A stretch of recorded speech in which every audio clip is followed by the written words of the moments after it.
Hello, welcome back to my channel. आज का problem है x power 3 minus 64 is equal to 0। इसमें x unknown है। x की कीमत फाइंड आउट कर लेते हैं कि x की क्या कीमत है। चलिए स्टार्ट कर लेते हैं।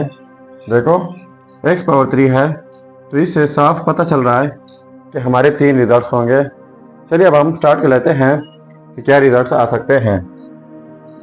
देखो x पावर 3 माइनस 64 की जगह लिख लेते हैं 4 पावर 3 जो कि इक्वल होता है 64 का इज इक्वल टू 0। अब इनके लिए हमारे पास एक फार्मूला यूज हो रहा है, वो यह है a power cube minus b power cube is equal to a minus b into a square plus a b plus b square.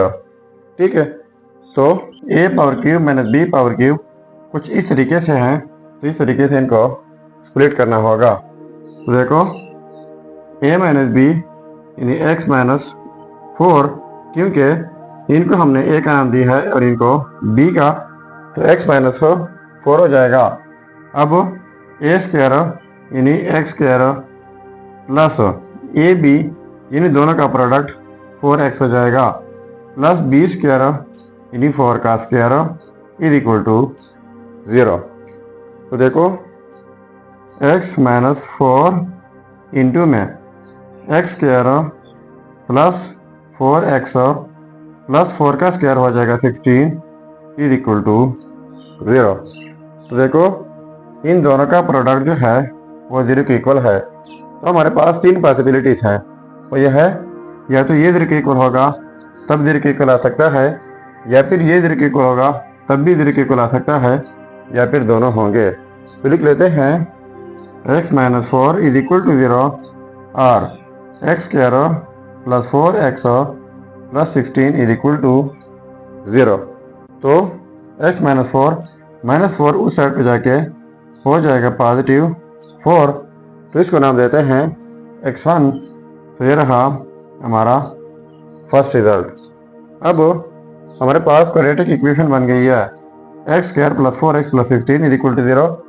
तो सबसे पहले इस इक्वेशन को क्वाड्रेटिक की मेन इक्वेशन के साथ कंपेयर कर लेते हैं, वो यह है ax square plus bx plus c is equal to 0। तो देखो यहाँ पर x स्क्वायर है, यहाँ पर x स्क्वायर, ये जो है x स्क्वायर का कोफिशिएंट है जो कि 1 है, और b जो है वो हो जाएगा 4 और c कांस्टेंट होता है जो कि 16 है। ठीक है, अब हमारे पास क्वाड्रेटिक फार्मूला है, वो यह है x is equal to minus b positive negative b का square minus 4ac divide by 2a। So x is equal to minus b की वैल्यू है 4 पॉजिटिव नेगेटिव b का स्क्वायर पे 4 का स्क्वायर माइनस 4ac, तो a की value 1 है और c की वैल्यू 16 है डिवाइड बाई 2a की वैल्यू 1 है। तो x is equal to minus 4 positive negative 4 का स्क्वायर हो जाएगा 16 माइनस 4 इंटू 1 इंटू 16, ये हो जाएगा 64 डिवाइड बाई 2। ठीक है, अब इनको मज़ीद सिंप्लीफाई कर लेते हैं यहाँ पर।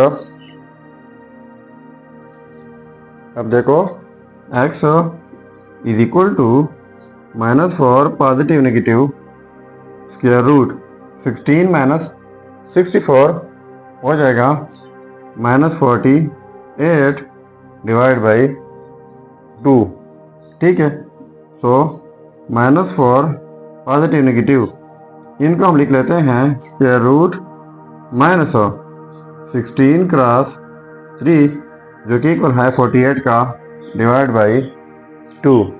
सो x is equal to minus 4 positive negative. अब इनको लिख लेते हैं 16 का स्क्वायर रूट फिर 3 का स्क्वायर रूट और ये -1 का स्क्वायर रूट अलहदा लिख लेते हैं, divide by 2। So x is equal to -4 positive negative 16 का स्क्वायर रूट हो जाएगा 4, साथ में स्क्वायर रूट ऑफ 3 और स्क्वायर रूट ऑफ -1 इक्वल होता है अयोटा का, तो इनकी जगह अयोटा लगाते हैं, डिवाइड बाई 2। तो यहाँ पर न्यूमिनेटर से 2 कॉमन लेते हैं, ठीक है। तो 2 जब कॉमन हो जाएगा तो यहाँ पर हो जाएगा -2 पॉजिटिव नेगेटिव, यहाँ पर 2 साथ में square root of 3 with iota, divide by 2। ये कैंसिल आउट जाएंगे। सो x की कीमत जो है वो हो जाएगी -2 positive negative 2 and square root of 3 with iota, ठीक है। तो दो रिजल्ट हमारे ये हो गए पॉजिटिव के साथ और नेगेटिव के साथ। तो ये है x1 रिजल्ट और x2 हो जाएगा पॉजिटिव के साथ, यानी -2 plus 2 square root of 3 and aorta.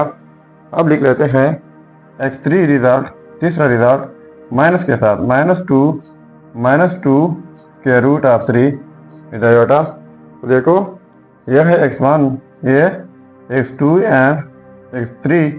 तो दो रिजल्ट हमारे ये हो गए। तो ये हो गए टोटल रिजल्ट, 3 रिजल्ट हो गए। अब अगर इन रिजल्ट को हम चेक करना चाहें कि वाकई ये रिजल्ट ठीक है या गलत हो, तो यहाँ पर मेन प्रॉब्लम में x की जगह एक रिजल्ट चेक करके अगर ये 0 के इक्वल आता है तो ये रिजल्ट ठीक होंगे। चलिए अब मैं चेक कर लेता हूँ x1 result, x is equal to 4। अगर ये 0 के इक्वल आता है तो रिजल्ट ठीक होगा। चलिए अब चेक कर लेते हैं। अब देखो ये 3 results x1, x2 and x3। तो चेक कर लेते हैं, checking 8 x1 is equal to 4 के ऊपर, यानी x की जगह हमने लगाना है 4। तो x की जगह 4, पावर में 3 है -64 इज इक्वल टू 0। तो 4 पावर 3 का मतलब है 3 टाइम्स 4, यानी 4 cross 4 cross 4 -64 is equal to 0। तो इनको प्रोडक्ट करके 4 क्रॉस 4 16 हो जाएगा, 16 क्रॉस 4 हो जाएगा 64 -64 इज इक्वल टू 0। ये cancel out, 0 is equal to 0। तो देखो ये आपस में सेम आ गए। तो इसका मतलब ये हुआ कि ये result x1 is equal to 4 100% ठीक है। अब इन दोनों में से एक आप खुद चेक करके ज़रूर कमेंट कीजिएगा। तो ये था हमारा प्रॉब्लम। अगर चैनल पर नए हैं तो सब्सक्राइब कीजिएगा। मिलते हैं नेक्स्ट वीडियो में। अल्लाह हाफिज़।